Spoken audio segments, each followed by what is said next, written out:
Welcome back to Better Kansas City. If you do not have long and full lashes thanks to genetics, you can add to them yourself.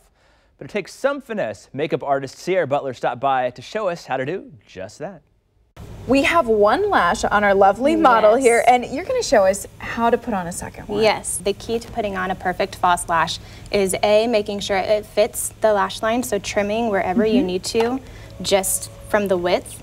So the more lash isn't always the best. It actually has to fit. Right, okay. Yeah, it definitely has to fit. That way you're not going to get any pokiness, any corners popping up, any craziness like that. And then also making sure that the adhesive that you're using, the glue, is tacky. So I always like to lay it down probably like 2 minutes before I apply. So she has glue sitting there right now, and it's been sort of drying, and that's sort of what makes it a little tackier? Yeah, yep. Okay, so it just kind of sits a little bit, and you can see it kind of pulls up. That's going to give the ability to just stick it down and not necessarily slip around, where that's going to get a lot of glue around the eyelid, underneath the eyelid, on your natural lash, which we don't want that. Okay, and I wear lashes almost every day, but you know, sometimes they can get a little pokey. A lot of ladies have the question, are they comfortable? Yeah. You know, how do you make sure that they actually fit your eye and are comfy? So I would say, especially with this brand, New Bensem, they are a cotton strip, a cotton band around it, so that's going to give you a lot of comfort. It's not that hard, coarse, super stiff strip, so I always make sure when you're putting it on, you want to just put it right on the center first, and then I kind of go in and worry about the corners. And this is a huge question, right? Some people wonder, do we put it on our lash or do we put it on our eyelid?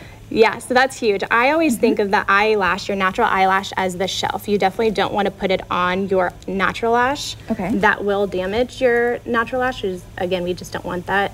We want to keep the integrity of our own lashes. So kind of using your lash as just a little shelf. Okay. Yeah, kind of on top of it. Okay, and then let's talk about creating different looks with different styles, because I'm looking at your makeup and your lashes. It looks absolutely lovely. Thank you. But of course that's different than the look you went for with the model. Yeah. So with her, and I'm just going to pop on a little shimmer. Okay. These lashes that she has on, they are a little bit more of the full kind of night out. I want to make my lashes there, and I want them to be seen. So I'm going to add just a little shimmer to her eyeshadow that she has on right now, and that's just going to do that little pop. I have on something a little bit more every day, kind of more of that natural.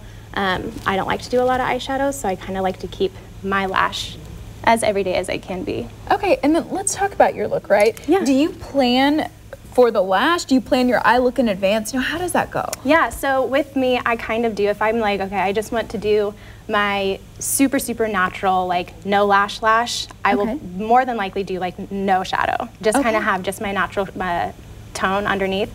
If I'm going to do a lash, I'll just do a little depth, add a little shimmer, a little bit of liner to kind of give that base drop, kind of like covering up that strip, and then kind of go from there. So yeah, I just kind of plan it with my eyeshadow.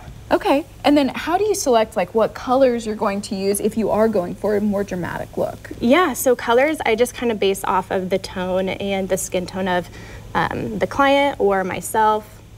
Basically, I would, with her, she has just more of that neutral tone, that brown in there, so I just wanted the shimmer to be there, but not over the top. Again, I want the lashes to speak. This lash company, they make them so beautifully to where that's the statement. So even putting on a shadow look, you still want to make sure it still goes with your skin tone and with the whole vibe of her natural skin look, just where it's the glowy, the dewy, the bronzy, kind of keeping it all unison. How do you know if a lash is going to be a little too overwhelming for you? You can put it on and you'll tell. Yeah, you can, you can just put it on and it will be a little uncomfortable. You will feel like you can't open your eyes or like you're just really sleepy. At that point, I would say probably go for something a little bit smaller, a little bit more that you can wear.